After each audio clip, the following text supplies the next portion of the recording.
everyone, and welcome to this online broadcast of the 5th edition of Seedstars Regional Survey.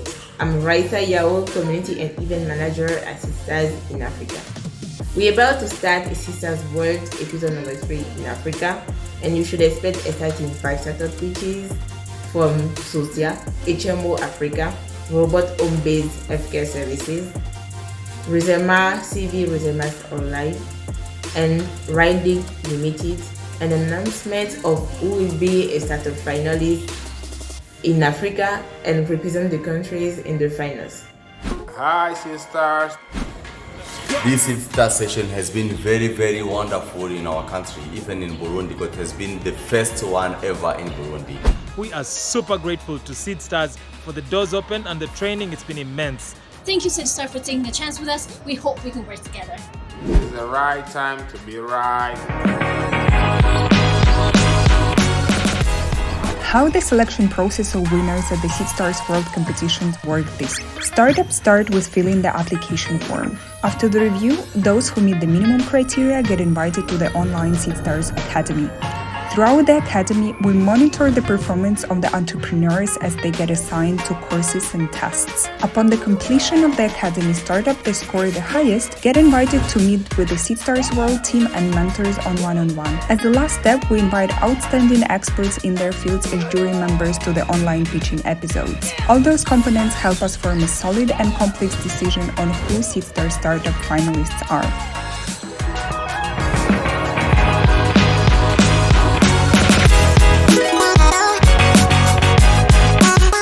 This year, we have an amazing jury that will be helping us judge the different startups that will be pitching today. The first one that I would like to introduce is Divine Kangami, who is a PhD Economics at African Leadership University from Mauritius. We have also Maxime Bouin, who is a partner for Seedstars Africa Ventures. And finally, Sham Bereke, Managing Director at Seedstars Ivory Coast.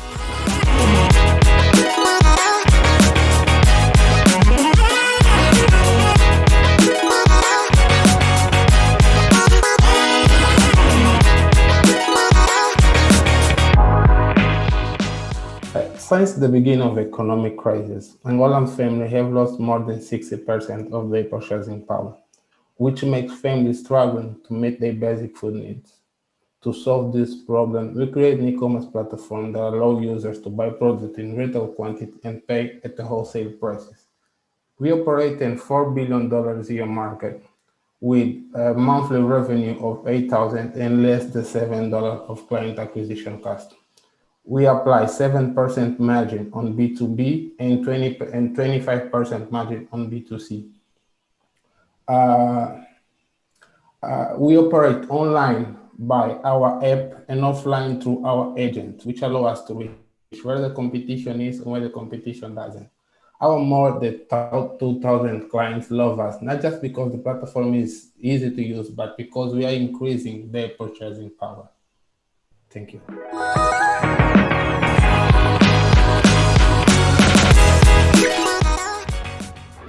Who are your customers?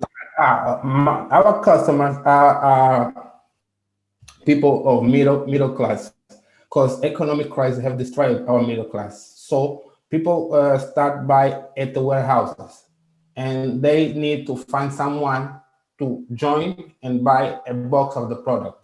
But this process at the warehouse is so painful, and people can take at least 4 hours to find someone to share a purchase. We create an e-commerce platform where they don't need to wait the time until find someone, because our platform is the person that they will try to find at the warehouse. The user only need to say to us what is the amount of the product that he wants, and we split the box in the quantity he decides, and we deliver that quantity to him. We keep the wholesale prices, but we deliver the retail quantity that the user is interested in buying. Okay, thank you. What is your supply side strategy? How do you choose the products that you deliver, and what are your constraints on that side? Okay, we have a lot of constraints in supply, because another problem that the economic crisis rise is the cambio crisis. We don't have too much dollars to import, but we have a catalog of products that we share with our users, and by the number of requests of some product, we add that product to our catalog. We try to find first a supplier, and then we add the product in our catalog. Right now we have more ultra frozen products, because this is the product that people used to buy at the end of the month, and some soda and Coke. So do you buy the products on demand to the supplier, or do you have a stock that you keep? At the first 3 months, we were buying on demand. Right now, our system have a lot of data, and we know what kind of product people are buying in what season they are buying. Because people right here, people are buying in 2 different seasons, at the end of the month and in the middle of the month. Our system gave us the information of the quantity of the product that we need to have in stock. We buy in large quantity for have a good price, and share this good price with our users. Okay. And one last question is, how many times a customer comes back to your services, and do they come back? During a month, people come 2 times. At the end of the month for the big shop, and at the middle of the month for a reposition shop. Okay. And do you have the lifetime value of your customers? Right now, we define 12 months as lifetime value, because we are operating on 1 year. This is our first year. This is our second year. We are starting the second year, because we define 12 months as customer lifetime, and the value is about $150.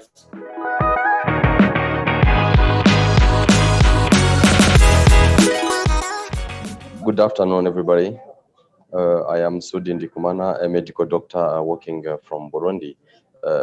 I am presenting the pitch we have from the HMO Africa Health Maintenance Organization, which is a network of junior doctors of Africa from Burundi. So there we are creating PCP as a primary care physicians, where we want to work as we consider our history of the entire Burundi. Because all the Burundi, we lived 2 decades of war, millions of people in displacement, healthcare system on decay. So as the country is known as ranked among poorest in the country, poorest in the world. Next, where we have a critical review of the professionalism and then the entire medical ethics. So the question is how we can achieve the universal health coverage by 2030 within these realities.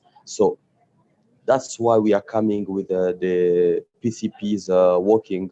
We provide healthcare accessibility for those living in most remote villages and the poorest in living in the urban area.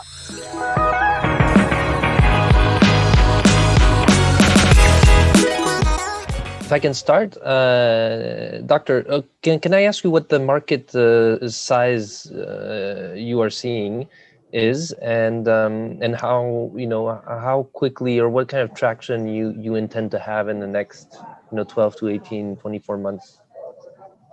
Yeah, these 2 years working, we were working for the 500 families, which family including 4 persons. So it's a market of 2,000 people.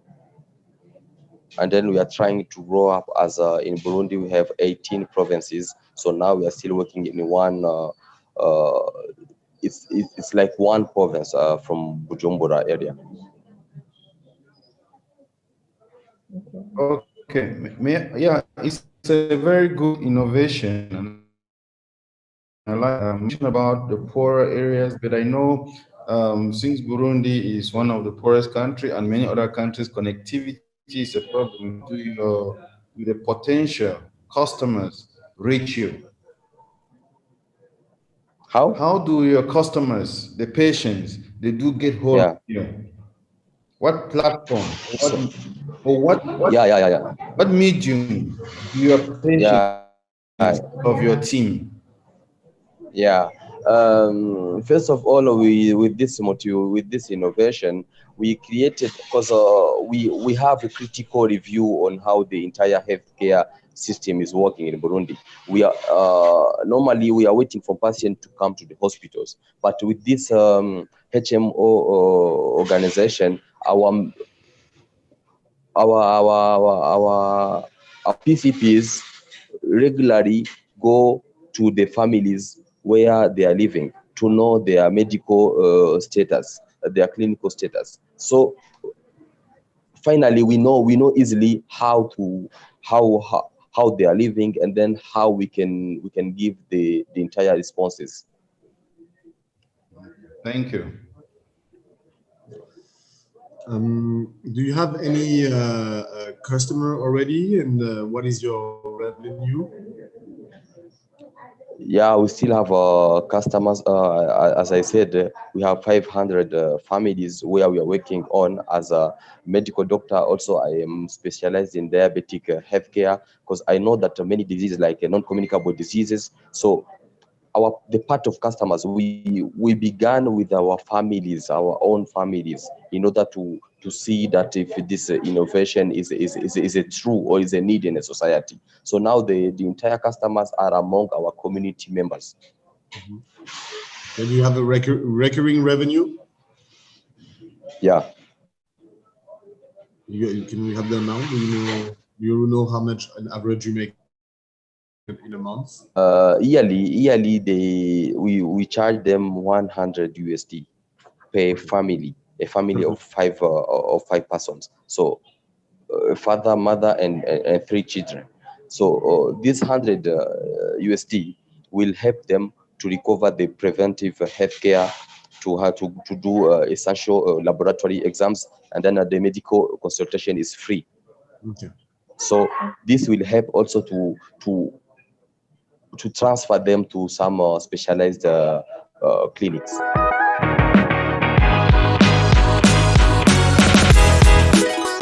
With 1 to 20,000 doctor-to-patient ratio, our country faces a very unbalanced healthcare system. And for that, our organization provides a quality home-based healthcare service with certified and trained healthcare providers to create a suitable environment for chronically and elderly people so that the patient can have a pain-free and smooth transition. Hello, my name is Yabza Gadameka, co-founder and public relation and communication officer. So right now, we've been able to secure a strong partnership with the Minister of Health, the Ethiopian Standard Agency, and also various medical entities so that Ethiopia can have a better and reliable healthcare system. With an investment of $500,000, we're planning to import vehicles so that they can have highly technological advanced medical machineries like mobile ultrasound, mobile EKG, so that these basic humans can be used at home, and also have strengthened the capacity building program for healthcare providers through digital learning and also physical attachment. With a population and market size over 2.4 million people, you can do a lot with us. Thank you. We impact, we profit, and Happy New Year and Welcome Ghana in Ethiopia.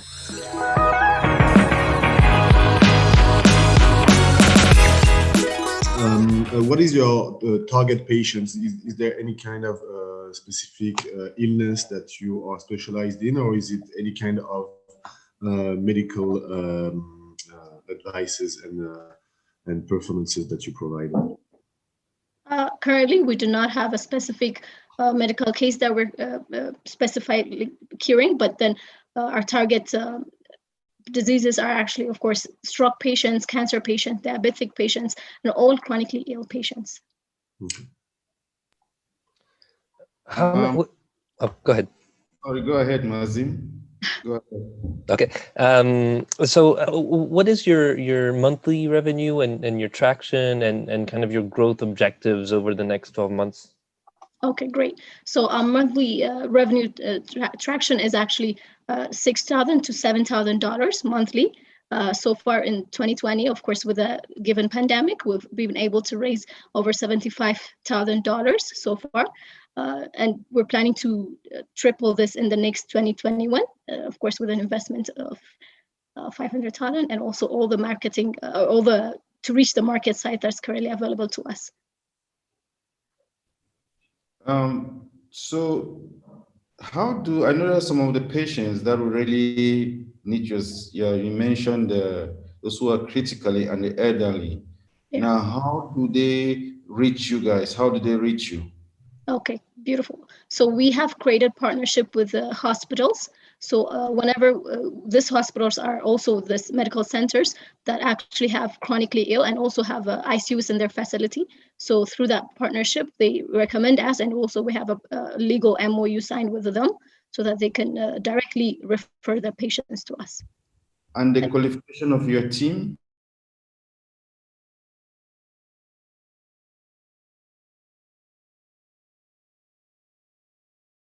Physicians, quality assurance, and also the medical professionals also are one of them.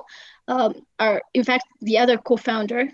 She's a clinical nurse also, which works as a social psychologist. She's currently doing her work on that. So we have a team of that, and also we have a digital marketing that's currently looking into the digital marketing system. Okay, do you operate in Addis Ababa, or do you also work on the rural market? No, currently we're working in Addis Ababa, but we're planning to get to the regional countries of cities in Ethiopia. How do you manage your unit costs? What are the unit economics like? Okay, our unit prices per service. It depends on the service package that the client is requesting, but the unit price, we have two majorly operating service package, which is the 24 hours and the day service. For the 24 hours, we charge around to $12, but for the day service, we charge $8 to $10.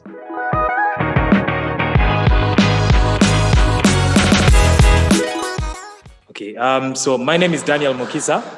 I'm the CEO and co-founder RideLink. And my mom is a farmer in Uganda, rural Uganda, just neighboring Kenya. And her biggest challenge is it's very expensive to transport her farm produce from the farm to the market, to the extent that she spends over 40% of her costs on just transport. What this does is she cannot scale her business.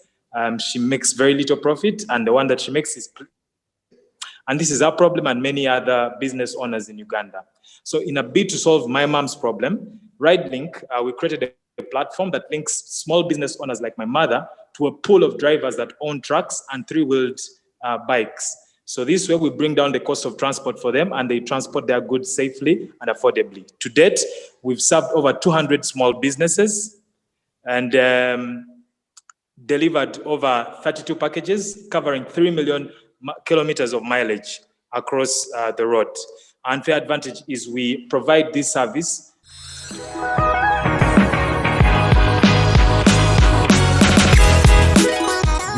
Do you own your transportations, or is it a percentage that you take on a transport company or transport provider? We charge. We don't own our transport. We don't own the means of transport. We created a platform that brings together a pool of truck drivers and owners of three-wheeled motorbikes. Mm-hmm. And we charge them 15% commission for every trip that is completed. Okay. What is on average the price of one transport, or what is the price of transport per kilometer? So we charge 1,000. We charge about in Ugandan in dollars. It's about. Let me just do the simple math. It's about in Ugandan shillings about 1,000 shillings per kilometer. In dollars, it's about $0.2 per kilometer.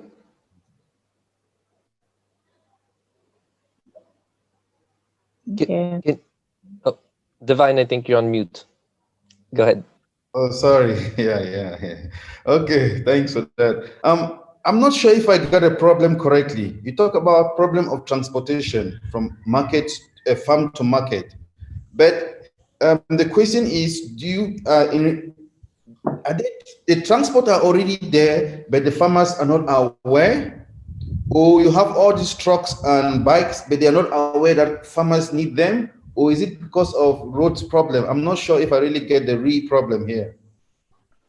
Thank you very much for that question. So the biggest problem that small and medium enterprises face, especially those in agriculture, manufacturing, e-commerce, and health, is that the cost of moving their goods from where they produce them to the marketplace is very high. And on average, they spend about the cost of a product that is sold by these businesses, 40% of it is on transport. And so this compared to people like in the US and Europe, where the final cost of goods transport only accounts for about 5%, and yet here it's 40%. What that does is people that run small businesses they spend so much money and stay with very little to build their businesses at scale. They remain with very little to even make a profit. So the biggest problem that we are talking about is transport of goods is very high in Uganda and Africa at large.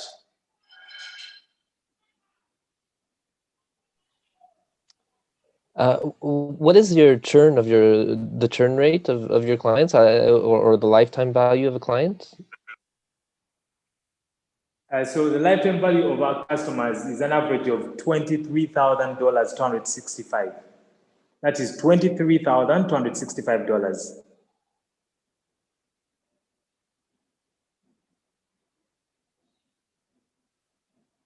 That is per customer, 23,000. $265. Our business is a B2B model, and currently we've served over 200 small and medium enterprises in the country. As of now, though, the contracts that we're serving about 77 customers. That's B2B customers, and the average lifetime value of these customers is $23,265. Our cost of acquisition of the customer, though, is about $1,896. And it's more of, it's not small producers, it's large producers that you're targeting and working with them. Yes. And how many transport do you do in average per customers in a year? Sorry, say that again. How many transportations do you do per customer in a year, and the revenue within a year per customer? What's the average revenue per year? Yes, so the average revenue of a customer area is $23,265. Okay, and the number of transportations per year per customer? By number of transportations, you mean the number of drivers that do, or the number of trips that customer does a year? The number of rides of transport that you perform per producer per year, in average. Yeah, so customers currently are doing an average of 927 trips a year. Okay. Do you have competition, or do you see competition coming? I mean, there are a number of marketplaces in the transportation sector. How do you differentiate yourself from that? So, brilliant question. In the past 5 years, we've seen an upsurge of ride-hailing platforms, e-logistics companies that have entered the market. But most of these are focusing on the big players, and they're focusing on cross-border business. And that leaves out the small and medium enterprises. So most of them are focusing on Unilever, on Coca-Cola, on the big brands. And the small and medium enterprises struggle with fragmented truck owners that own a single truck, and so they dictate the price. So as RideLink, we've niched out the market of small and medium enterprises that don't do large volumes or daily transport, but they need it every once in a while. So that sets us apart from what everyone else is trying to reach out for. The other thing is, most of the players in the market are offering, say, one mode of transport. That's maybe a two-wheeler, or they're doing a van or something. And us, because of the needs of the customers, we're offering currently 2 options, trucks and as well as three-wheeled motorbikes, because of the need that the small businesses have. So yes, there is a perception of competition, but the competition is going for the big fish, and yet the underserved, who account for 80% of the businesses in the country, no one is looking for them. So that's where we're playing the spaces right now.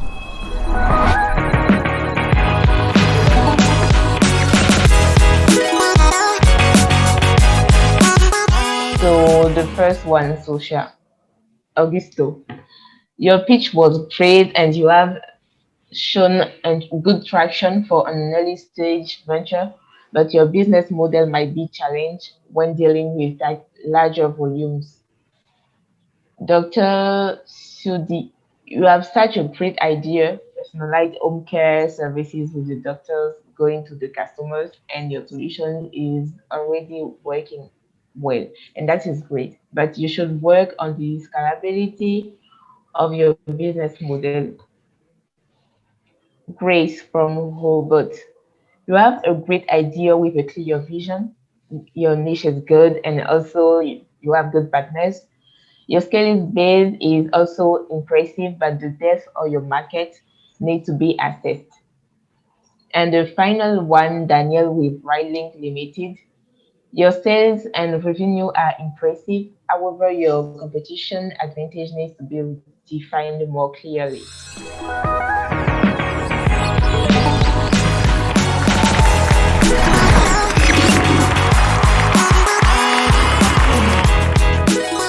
So now it's the time. The winner of Seedstars World Africa episode number 3 is Robot Home-Based Responsibility. So congratulations, Grace. If you have words to say, please. Oh my God. I'm shaking, right? Oh my God, thank you guys so much. Oh my God, you guys won't regret this. Oh my God, my hands are shaking right now. Thank you so much, guys. I mean, it means a lot to us. I mean, you guys came at the right time. I mean, we're doing a lot right now because of the COVID pandemic and everything, but it's been a tough year. But well, thank you so much, guys. Thank you so much. I mean, it means a lot. It means the world to us. We're excited and we're 2021 is going to be the best. Thank you so much.